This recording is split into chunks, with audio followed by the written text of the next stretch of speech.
Magandang araw po Sir JD at sa lahat ng mga masusugid na tagapakinig ng inyong channel. Lagi po ako nakikinig sa inyo gabi-gabi bago matulog. Itong karanasang ibabahagi ko ay nangyari sa lugar namin sa Nueva Ecija way back 1999. Nung time po na ito ay nasa 24 na taong gulang pa lamang ako.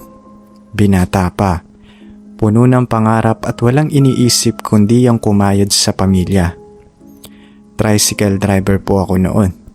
Yung tatay ko po kasi ay maagang kinuha sa amin ng Panginoon dahil sa sakit sa atay. Yung nanay ko naman ay nagtitinda lamang ng mga kakanin sa palengke tuwing madaling araw. Ako po ang tumayong padre de pamilya sa amin. Ako yung nagpapaaral sa nakababata kong kapatid na babae na kumukuha ng kursong nursing noon. Mahal na mahal ko ang kapatid ko at gusto kong makatapos siya. Kaya naman kahit anong hirap ay tinitiis ko. Yung tricycle ko Sir JD ay hulugan pa noon. Kaya kailangan kong bumiyahe mula umaga hanggang madaling araw para lang may maibayad sa boundary at may maiuwi ng panggastos at baon ng kapatid ko. Sanay po ako sa puyatan. Sanay ako sa lamig ng gabi. At higit sa lahat, hindi po ako naniniwala sa mga aswang na yan, tikbalang o kung ano-ano pang kwentong kababalaghan na madalas pag-usapan ng mga kapwa ko, driver noon sa pila. Para sa akin noon, ang pinaka nakakatakot na halimaw ay ang kahirapan at ang pagkalam ng sikmura. Subalit nagbago ang lahat ng pananaw kong iyon sa isang gabi na hindi ko malilimutan. Buwan po noon ang Setyembre. Panahon ng tag-ulan at madalas ay binabagyo ang aming probinsya. Isang gabi, bandang 11:30, nakapila ako sa terminal malapit sa palengke. Halos wala ng tao noon. Ang mga kasamaan kong driver ay nagsiuwian na dahil bukod sa malakas ang ulan, wala na rin namang pasahero na bumababa mula sa mga huling biyahe ng bus. Sabi ng kumpare kong si Mang Lando, "Cardo, umuwi na tayo. Wala na tayong kikitain dito. Baka kung mapano pa tayo sa daan. Madilim ang kalsada papuntang norte." Pero matigas ang ulo ko noon, Sir JD, ng araw kasing iyon, kulang pa ang pambayad ko sa boundary. Sabi ko kay Mang Lando, mauna na po kayo. Maghihintay pa ako ng isang biyahe. Sayang din naman ang pandagdag sa bigas. Umuwi na nga si Mang Lando at naiwan ako mag-isa sa ilalim ng maliit na waiting shed. Nakaparada ang tricycle ko. Umaandar ang makina para hindi mamatayan dahil sa lamig. Pinagmamasdan ko ang malakas na pagpatak ng ulan noon sa kalsada. Madilim ang paligid. Ang tanging ilaw lamang ay ang poste sa kanto ang nagbibigay liwanag. Makalipas ang humigit kumulang kalahating oras, may humintong isang lumang bus. Isa lang ang bumaba noon, isang babae. Nakahinga ako ng maluwag nun. Salamat sa Diyos, may bumabang pasahero, sabi ko pa sa isip ko. Pinuntahan ko agad yung babae na iyon. Nakapayong siya noon ng itim. Nakasuot ng medyo mahabang bestida na kulay puti na parang kupas na at may bitbit na isang maliit na bayong.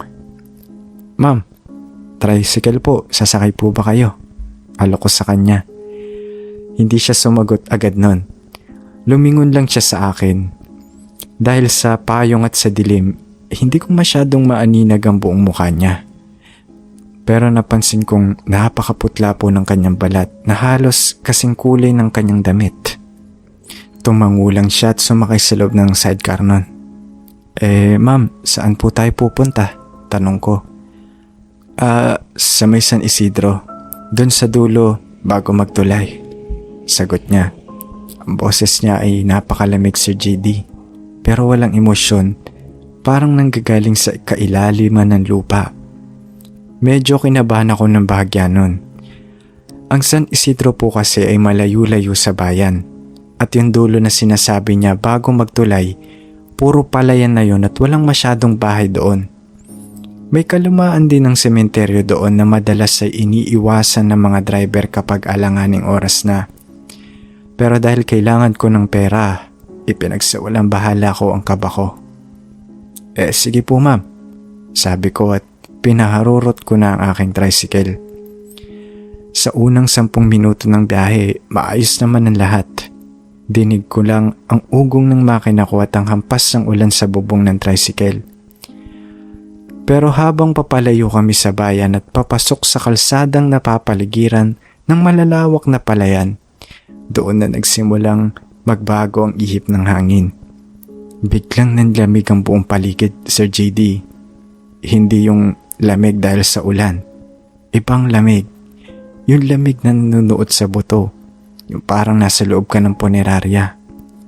Tapos may naamoy ako. Nung unang sakay ng babae, amoy bulaklak siya na parang sampagita. Pero habang tumatagal ang biyahe, unti-unting nag-iiba ang amoy. Nagiging malansa. Amoy po ng sariwang dugo na hinaluan ng nabubulok na karne. Na sobrang sangsang na halos masuka ako habang nagmamaneho. Sinubukan kong tumingin noon sa rearview mirror ko para silipin ang pasahero ko. At doon na po tumayo lahat ng balahibo ko sa katawan. Yung babae sa loob ng sidecar noon, nakangiti din sa salamin. Diretso yung tingin niya sa mga mata ko at nakatingin siya. Pero hindi normal yung mga ngiti niya. Halos umabot na ito sa kanyang mga tenga ang pagkakabukaka ng kanyang bibig. At ang mga mata niya ay nanlilisik na kulay pula na parang mata ng pusa sa dilim. Gusto kong ipreno yung tricycle at tumakbo. Pero nanginig ang mga tuhod ko. Hindi ko maalis ang paningin ko sa salamin nun. Malayo pa po ba tayo, ma'am? Nauutal kong tanong. Sinusubukan kong itago ang matinding takot ko.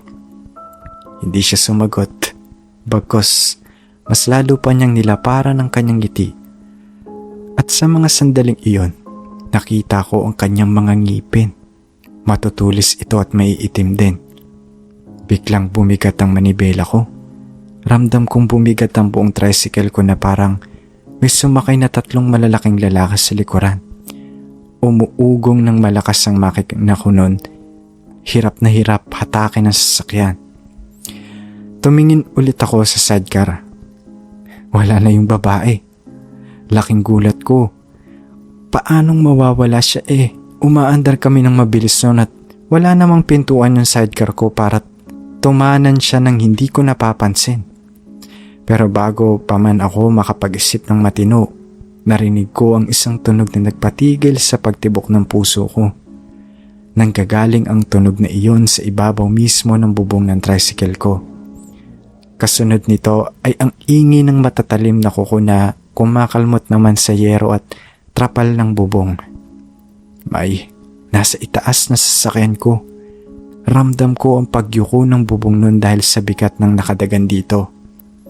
Kasabay nito, narinig ko ang pag-alululong ng mga aso mula sa malalayong bahay. Sabay-sabay sila, Sir JD. Nakakapanintig balahibo. Alam ng mga aso na may hindi ordinaryong nilalang na dumadaan sa lugar nila. Napadasal na lang ako nun sa isip ko. Wala na akong nagawa kundi pigaan ng pigaan ang silinyador ng tricycle. Pinaharurot ko ito ng pinakamabilis na kaya ng makina. Naramdaman ko ang pag-usad ng kung ano man yung nasa bubong nun. Gumagapang ito papunta sa unahan, sa ibabaw ng ulunan ko. Amoy na amoy ko ang sobrang lansa at asim nun. May tumutulong laway o kung anong likido noon mula sa butas ng trapal na kalmot niya at pumatak ito sa braso ko. Sobrang init at lagkit pa nga nun. Nang tumingala ako ng bahagya, nakita ko ang isang mahaba at itim na dila na nakalawit mula sa gilid ng bubong. Sinusubukang abutin ang mukha ko. Sumigaw ako ng buong lakas. Sabi ko umalis siya. At wala naman akong ginagawang masama sa kanila. Lalo ko pang binilisan ng takbo nun. Madulas ang kalsada dahil sa ulan pero wala na akong pakialam kung sumemplang ako.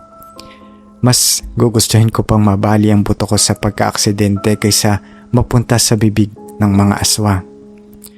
Naaalala ko yung turo ng lola ko noon na kapag nakakita ka raw ng aswa, baliin mo ang balahibo ng walis tingting o kaya ay magmura ka ng malutong.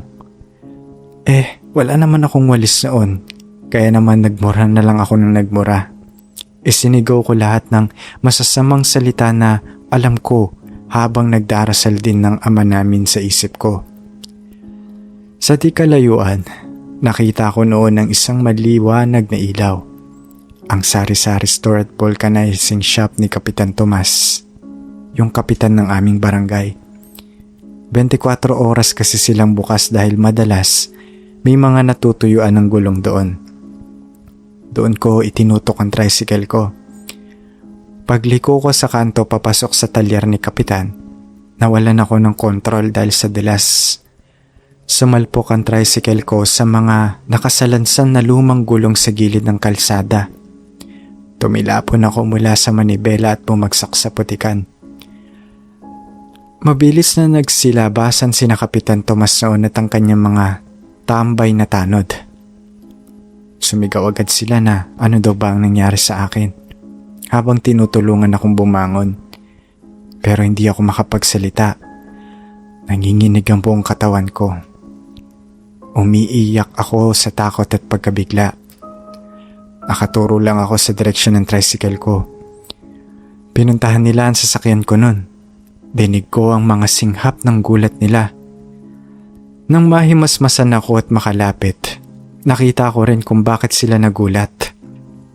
Yung yero ng bubong kasi ng tricycle ko ay yuping-yupi na parang hinampas ito ng malalaking bato. At ang trapal naman noon sa gilid ay punong-puno ng malalalim na kalmot ng napakalaking mga kuko. Imposibleng asa o pusa ang gumawa noon. Kwento ko sa kanila lahat mula ng isakay ko ang babaeng maputlang iyon. Napabuntong hininga si Kapitan Tomas. Sabi niya, muntik ka na iyo. Yung isinikay mo ay isang mandurugo yun. Matagal nang umiikot na kwento yun dito na may sumasakay na babae sa mga huling biyahe para maghanap ng biktima. Tapos dinadala nila yung mga driver sa madilim na bahagi ng San Isidro. Para alam mo na yun, doon nila katayin. Kinabukasan, sinamahan ako ni Kapitan na kunin ng tricycle ko. Binalikan din namin yung lugar kung saan dapat bababa yung babae.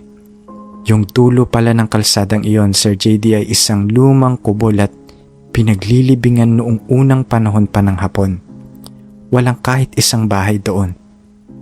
Matapos ang pangyayaring iyon, nagkasakit ako ng halos 1 linggo. Laging mataas ang lagnat ko at binabangungot ako tungkol sa babaeng iyon. Dahil sa matinding trauma, ibinenta ko ang tricycle ko. Hindi ko na kayang mamasada pa tuwing gabi. At ipinangako ko sa sarili ko na hindi na ako magpapagabi sa daan. Lalo na kung mag-isa lang ako. Naghanap na lang ako ng ibang trabaho.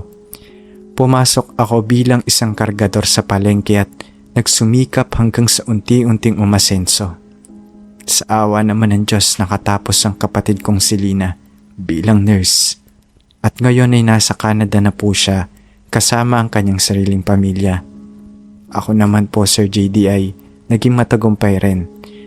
May-ari na po ako ngayon ng isang maliit na hardware store dito sa bayan namin. May sarili na rin akong pamilya. Maayos na ang pamumuhay namin at hindi na namin kailangang magutom. Pero kahit na lumipas na ang mahigit 2 dekada, hindi pa rin nabubura sa isip ko ang karanasan kong ito. Tuwing umuulan ng malakas sa gabi at tuwing nakakarinig ako ng mga umaalulong na aso, otomatikong nilalamig ang buong katawan ko. Naaalala ko kasi yung malansang amoy na naaamoy ko noon. At ang babaeng may napakalapad ng ngiti at nalilisik na mga mata. Ito po ang patunay sa akin na hindi lahat ng nilalang dito sa mundo ay nakikita natin araw-araw. May mga bagay na nagtatago lang, nag-aantay lang ng pagkakataon at naghahanap ng bibiktimahin. Kaya payo ko po sa mga kapwa ko driver dyan na bumabiyahe sa gabi, lalo na sa mga probinsya, mag-ingat po kayo palagi. Maglagay na din po kayo ng bawang o buntot pagi sa inyong mga sasakyan. At wag na wag kakalimutan magdasal bago umalis ng bahay. Hindi natin alam kung sino o ano ang isinasakay natin.